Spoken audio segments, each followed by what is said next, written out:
Well, hello there. I thought I'd come on here today during my lunch break and open some mail.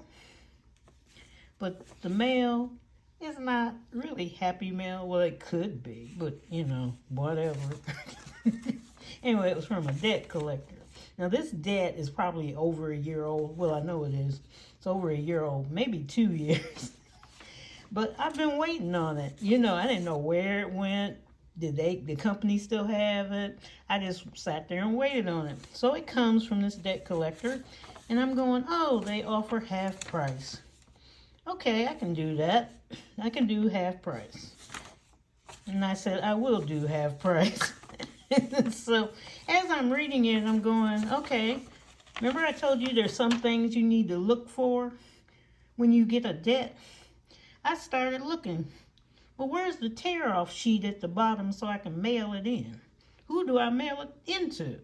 Okay, so they didn't give me a tear-off sheet. I'm okay with that. Let me look and see who the debt is from. So first I see the name of the current creditor, which is supposed to be the debt collector, and that name sounds like it's from a Looney Tune cartoon. I'm like, what kind of name is that? Then it says under it, serviced by a whole another name. So then I get on my trusty iPad and I key in the address. There's a third name. Okay, who? Is this the same? Are these the same people? Is this the same person on 3 different levels? Or is this a scammer? What's going on? So I check and I figure out that the person with the address is really these other 2 people, but they haven't said their real name. The first one is really the debt collector that has the address, but they've come out with 2 different names. And I see the original balance due, and then they decided to chop it in half. That's fine. And then I type in some other information. Then I start looking, and then I go to, if you remember from my debt collector series, the Consumer Financial Protection Bureau. And I try to see, okay, there's stuff missing on this letter. Number 1, they didn't say you could dispute the debt at all, nowhere. This is the first time they contacted me. That should have been on the letter.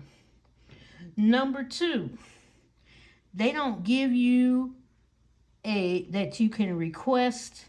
Let me reword that. They didn't say that I can request the name of the original creditor. They have to say that.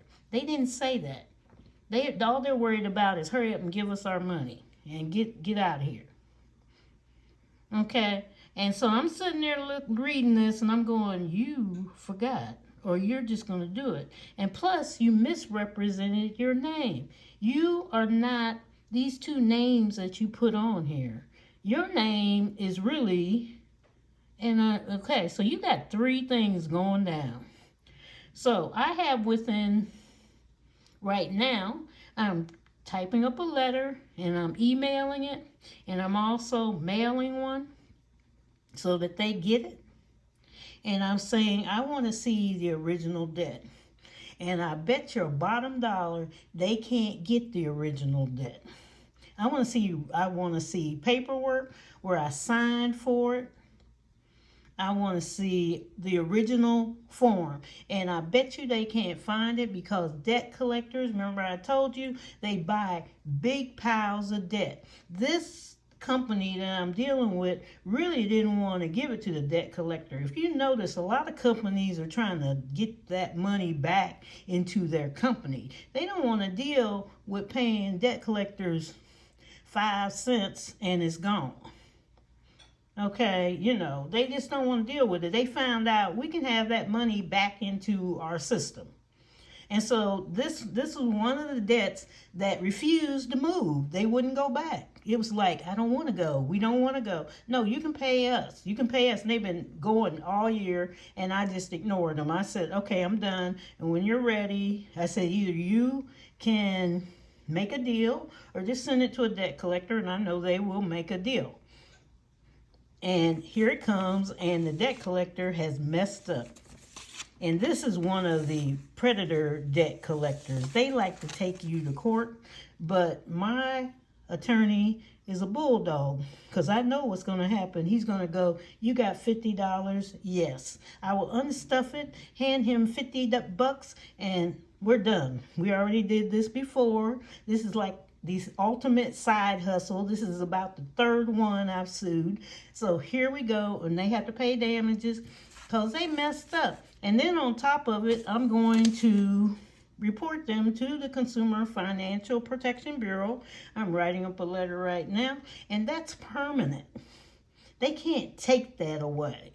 It's permanent so that anybody can go up there into the government files and see what's going on. Plus, you're leaving it wide open for the Protection Bureau to keep looking at them. They may file charges for messing, not following their guidelines that they agreed to.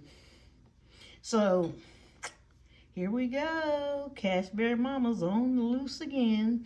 And so hated to bother you, but I thought you needed this information. Happy times.